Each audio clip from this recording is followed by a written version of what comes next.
A sanitation worker fed a lonely little boy for 12 years, 11 years later. A Bentley stopped at her door. The shrill beeping of hospital monitors filled the room, mixing with the muffled cries of a little boy. His head was wrapped in bandages, and tears streaked down his cheeks as he hugged his tiny hospital blanket. Most staff had ignored him, deeming him just another patient, but not Clara Thompson. Dressed in her simple sanitation uniform, she quietly approached, holding a small tray of food. "Here, you need to eat," she said softly, kneeling beside him.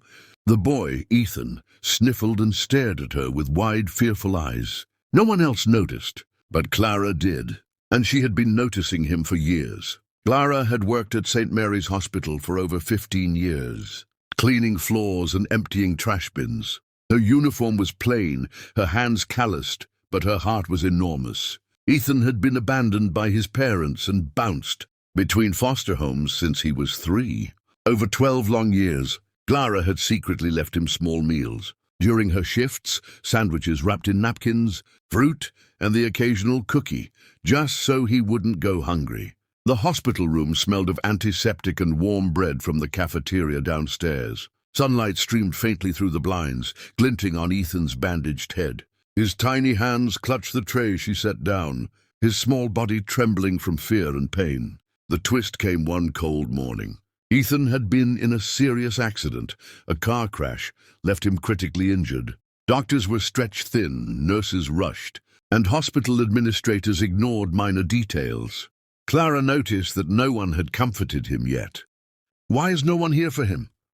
she whispered to herself, her hands gripping the tray tighter. At that moment, Dr. Jonathan Keller, a stern and impatient physician, stormed in.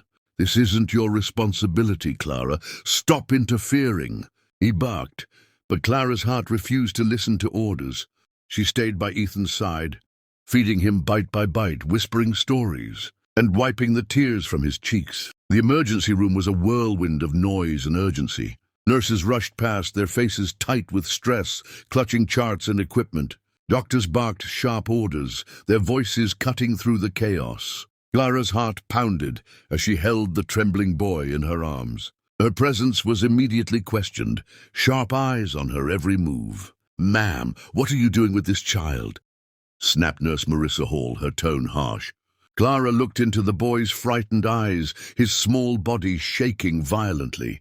"He's hurt. I found him outside." Clara's voice was firm, unwavering, yet gentle. She could feel the weight of his fear, the ache of his loneliness. Marissa's glare softened slightly as she hesitated, unsure what to do. Clara refused to let go, her hands trembling but steady in determination. She fed him carefully, every bite a silent promise of safety. She wiped his tears, murmuring soft words to calm his sobs. Her heart ached with the thought of him facing the world alone. Clara silently vowed, in that crowded, chaotic room, that he would never feel abandoned again. Days turned into weeks, and the hospital corridors buzzed with the usual chaos. Yet Clara's world revolved only around Ethan. The boy's small frame slowly began to regain strength, though every movement was careful, hesitant. Clara stayed beside him constantly, her presence a comforting anchor in a storm of pain and fear. She held his tiny hand during tests, squeezing gently to reassure him he was safe. Each beep of the monitor and each whispered instruction of a nurse felt distant compared to her focus on him. Ethan's eyes would often meet hers, wide and frightened, searching for someone who truly cared. She brushed stray strands of hair from his pale face, whispering, "You're safe now. I'm here." The weight of his past loneliness pressed heavily on her heart, making every moment feel sacred. Every time he flinched or whimpered, Clara's chest tightened with a silent ache. She couldn't leave him, not when the world had already abandoned him once. Even small victories like his first tentative smile brought tears to her eyes. She reminded him softly, "You're stronger than you think," hoping her words could heal more than medicine. Days bled into nights, and Clara never let fatigue dull her attention, never let worry cloud her care. Then one crisp morning, a sleek black Bentley glided silently into the hospital circle. Its polished frame gleamed under the sunlight, a stark contrast to the sterile white of the hospital.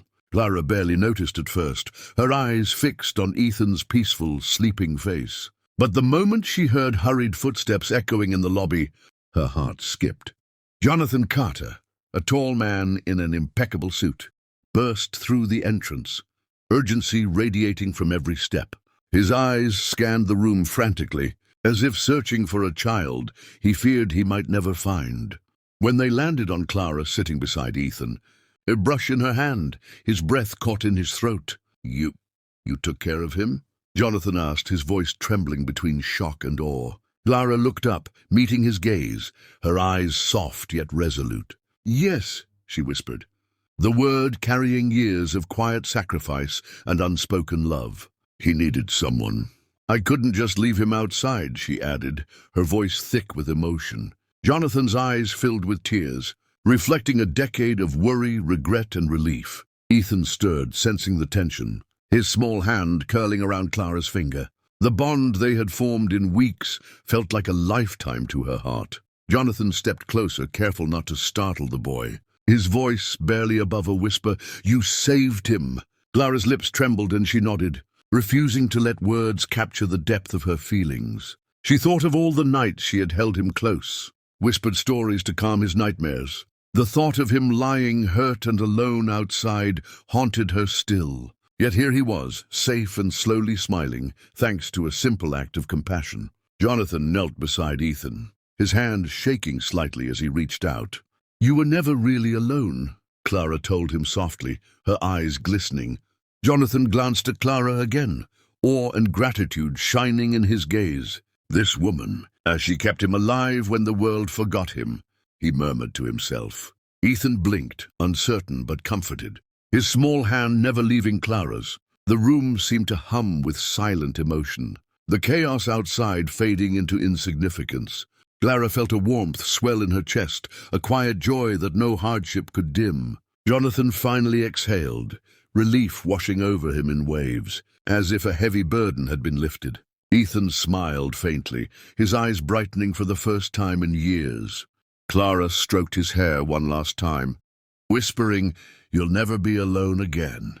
In that moment, surrounded by sterile walls and the gentle hum of machines, love, courage, and hope intertwined, leaving a mark on every heart in the room. Jonathan knelt beside Ethan, his eyes glistening with tears, reflecting a mixture of relief, awe, and gratitude that words could never truly capture. Every line on his face seemed to tell a story of worry and longing, years of searching, and the fear that he might never find the boy he had cared for from afar. "You saved his life," he said, his voice trembling with emotion, so raw and heartfelt that even the bustling sounds of the hospital seemed to fade into silence around them. He reached out, gently resting a hand on Ethan's shoulder, as if grounding himself in the reality of the boy's safety and the profound miracle that had unfolded before him. Clara, still kneeling beside Ethan, felt her heart swell in a way that was almost painful with the weight of everything she had experienced, the sleepless nights, the quiet prayers whispered over meals she had secretly given him, the countless moments she had held him close, when he shivered with fear or cried himself to sleep. She had never sought recognition, never imagined anyone would notice, but now, standing in the presence of someone who understood the gravity of her sacrifice, a quiet warmth of fulfillment filled her entire being. Jonathan's gaze shifted toward Clara, lingering with admiration and deep unspoken respect. "Words aren't enough to thank you," he said again, his voice breaking, carrying the weight of gratitude for the compassion, courage, and relentless care she had shown. He could see it in the boy's tentative smile, in the way Ethan clung to Clara's hand as though it were a lifeline, in the peace that had finally settled in the room. Later, with thoughtful deliberation, Jonathan ensured that Clara would never have to struggle again. He arranged for her to have a home of her own, comfortable and secure, a sanctuary where she could rest, laugh, and live with the dignity she deserved.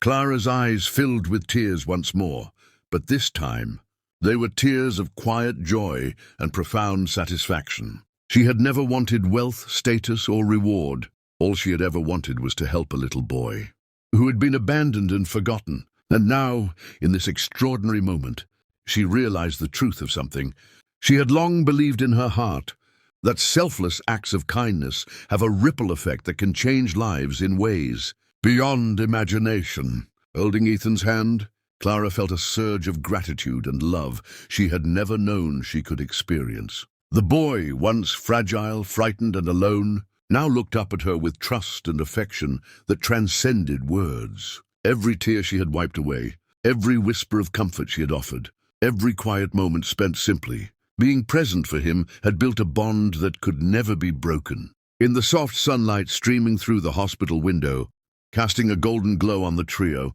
Clara understood that true love and compassion are forces that transcend circumstance, that lift the human spirit, and that ultimately find their way back to those who give them freely. In that single perfect moment, surrounded by the quiet hum of machines, the soft scent of antiseptic lingering in the air, and the weight of a lifetime of care fulfilled, Clara knew that the world was indeed capable of extraordinary beauty. She had discovered that the heart's capacity for love is limitless, that courage can be gentle, and that even the simplest act of kindness can ripple outward, touching lives, restoring hope, and creating miracles. And as she looked at Ethan safe and smiling, she realized that the gift of compassion once given never truly leaves the giver. It returns in abundance, in ways more profound, more heart-stirring, and more life-changing than she could ever have imagined.